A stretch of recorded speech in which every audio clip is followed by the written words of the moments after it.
Good morning student.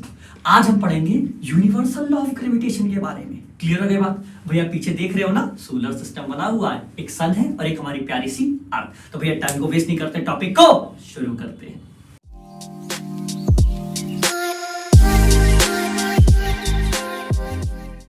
आइए देखते हैं आज के वीडियो में हम पहले कुछ चीजें बेसिक्स जानेंगे जो कि यूनिवर्सल लॉ ऑफ ग्रेविटेशन से पहले हमें पता होनी चाहिए। पहला पॉइंट, न्यूटन ने अपने मरने से पहले कहा कि इस दुनिया में कोई भी दो बॉडी होंगी वो एक दूसरे पर क्या लगाएंगी? फोर्स। क्या लगाएंगी? फोर्स। जैसा कि आप मेरे पीछे देख रहे हैं, अर्थ किस पे फोर्स लगा रही है? सन पर। और सन किस पे फोर्स लगा रही है? अर्थ पर। आई होप ये चीज आपको क्लियर हो गई होगी। Done.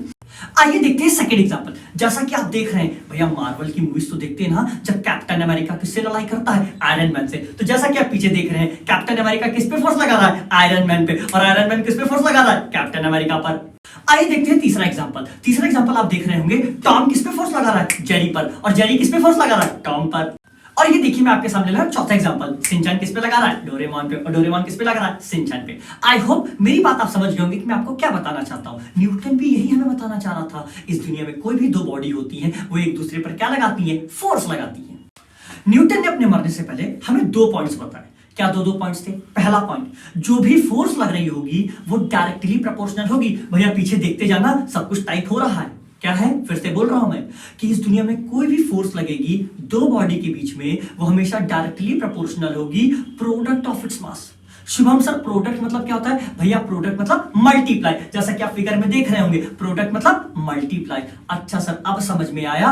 Force is directly proportional to m1 dot m2। Sir ये m1 डॉट m2 क्या है? m1 जो है वो किसका मास है? अर्थ का। m2 जो है वो किसका मास है? सन का। दोनों को क्या कर दो? मल्टीप्लाई। और वो किसके डायरेक्टली प्रोपोर्शनल होता है? फोर्स के। तो पहली क्वेश्चन क्या बन गई? Force is directly proportional to m1 dot m2, जैसा कि आप पीछे देख रहे होंगे।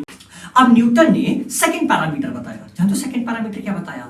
Force is inversely proportional to square of distance between them. ये न्यूटन का सेकंड पॉइंट था। नहीं समझ में आया ना? मुझे भी नहीं समझ में आया था। चलिए फिगर से देखते हैं। जैसा कि आपको सन दिख रही होगी और अर्थ दिख रही होगी, इनके बीच में डिस्टेंस कितनी है? r। समझ गए ना? पहले इस डिस्टेंस का कर लो स्क्वायर। तो जल्दी से बच्चों बताओ, r का स्क्वायर क्या होता है? r का स्क्वायर क्या होगा? r square. क्या होगा बच्चों? r square. समझ गए?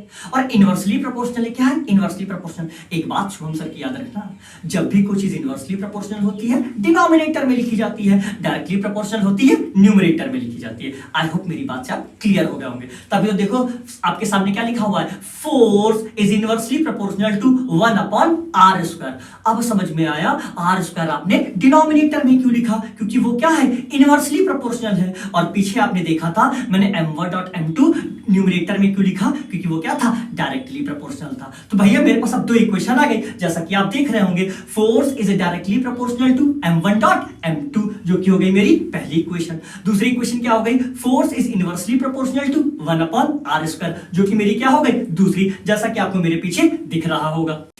अब भैया मैंने दोनों इक्वेशन को क्या कर दिया? मर्ज। शुभम सर इक्वेशन कैसे मर्ज करते हैं? देखो कैसे मर्ज करते हैं। लेफ्ट हैंड साइड पे आपको दिख रहा होगा फोर्स, फोर्स दिख रहा है ना? तो भैया अब क्या ले लेंगे? फोर्स। फिर क्या दिख रहा होगा? डायरेक्टली, डायरेक्टली तो क्या ले लेंगे? Directly proportional. फिर देखिए न्यूमरेटर में क्या लिखा है? m1 डॉट m2, वो ले लिया। डिनोमिनेटर में क्या लिखा है? r स्क्वायर, वो ले लिया। तो बताओ दोनों इक्वेशन को मर्ज करके इक्वेशन क्या बनी? Force directly proportional m1 dot m2 divide by r square, जैसे कि आपको मेरे पीछे स्क्रीन पर दिख रहा होगा। क्लियर हो गई बात? अब भैया एक बात ध्यान देना, जब भी कोई चीज किसी के डायरेक्टली प्रोपोर्शनल होती है और डायरेक्टली प्रोपोर्शनल हटता है तो वहां आता है कांस्टेंट। क्या आता है? कांस्टेंट। जैसा कि मैं आपको एक चीज सिखाता हूं, देखो आपके सामने पीछे दिख रहा होगा a is directly proportional to b। a b के क्या है? Directly proportional. जैसे ही डायरेक्टली प्रोपोर्शनल हटाओगे साथ में क्या आ जाता है? कांस्टेंट। तो देखो क्या बन गया? a is equals to kb, a is equals to kb। अच्छा सर अब समझ में आया, जब भी डायरेक्टली प्रोपोर्शनल का साइन हटता है तो साथ में आता है इक्वल टू और साथ में आता है कांस्टेंट। कांस्टेंट क्या है? k। क्या है? k। अब देखिए मेरे पास कौन सी इक्वेशन है? मेरे पास इक्वेशन है force directly proportional g m1 m2 divide by r square, जैसे कि आपको स्क्रीन पे दिख रहा होगा। सही बात है ना? भैया डायरेक्टली प्रोपोर्शनल हटाएंगे तो शुभम सर ने भी थोड़ी देर पहले क्या बताया था? अच्छा सर अब समझ में आया, डायरेक्टली प्रोपोर्शनल हटाने पर क्या आता है? कांस्टेंट। यहां पर कांस्टेंट क्या आया? g। k नहीं आता है। क्या आता है? g आता है। क्लियर हो गई बात? तो फॉर्मूला क्या बन गया? f is equals to g m1 m2 divide by r square. Clear हो गई बात? और यही फॉर्मूला किसने दिया था? न्यूटन भैया ने दिया था। और इसी फॉर्मूले को हम क्या कहते हैं? Universal law of gravitation. समझ गए ना मेरी बात? अब sir universal law of gravitational constant क्या होता है? अरे भैया देखिए फॉर्मूला क्या है, F is equals to G m1 m2 divide by R square. इसमें जो जी दिख रहा है ना ये होता है कांस्टेंट, इसी को कहते हैं universal law of gravitation constant. I hope आपको मेरी सारी बात क्लियर हो गई। रुक जाइए एक मिनट, इस कांस्टेंट की वैल्यू होती है, जल्दी से कॉपी में नोट कर लीजिए, g is equals to 6.67 into 10 की पावर -11। आइए देखते हैं एसआई यूनिट के बारे में कि g की एसआई यूनिट क्या होती है। तो भैया g की एसआई यूनिट होती है न्यूटन मीटर स्क्वायर पर केजी स्क्वायर। ध्यान देना बच्चों, क्या होती है? न्यूटन मीटर स्क्वायर पर केजी स्क्वायर। आइए वीडियो को एंड करने से पहले सारी चीज को सीख लेते हैं। हमने सबसे पहले क्या जाना, न्यूटन ने बताया था इस दुनिया में हर एक दो बॉडी एक दूसरे पर क्या लगाती है? फोर्स लगाती है। क्लियर है बात? ये फोर्स किस पे डिपेंड करता है? ये फोर्स डिपेंड करता है directly proportional to m1 dot m2। पहला पॉइंट समझ गए कि नहीं है? फिर दूसरा पॉइंट क्या पता चला हमें? फोर्स किसके इनवर्सली प्रोपोर्शनल होती है? आर स्क्वायर के। दूसरा पॉइंट। तीसरा पॉइंट हमें क्या पता चला? F is equals to G m1 m2 by R square. ये दोनों बीच में फोर्स का फॉर्मूला होता है। क्लियर हो गई बात? जी क्या होता है? Universal gravitational constant. आइए देखते हैं यूनिवर्सल ग्रेविटेशनल कांस्टेंट के बारे में कुछ पॉइंट्स। जी की वैल्यू कितनी होती है? 6.67 इंटू 10 की पावर -11। समझ गए? सेकंड पॉइंट, जी कैसी वैल्यू होती है?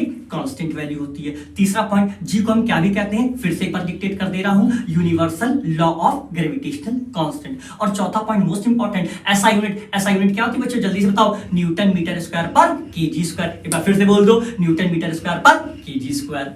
आई होप आपको हमारी क्रिएटिविटी बहुत पसंद आई होगी। अगर क्रिएटिविटी बहुत ज्यादा पसंद आई हो तो जो भी मुझे पसंद करने वाले हैं, जो भी मेरे स्टूडेंट्स हैं और जो भी वीडियो को देख रहे हैं, वो हमारे वीडियो को जरूर लाइक करें और वे हमारे चैनल को प्रमोट करें। Thank you and have a nice day and last enjoy the video also.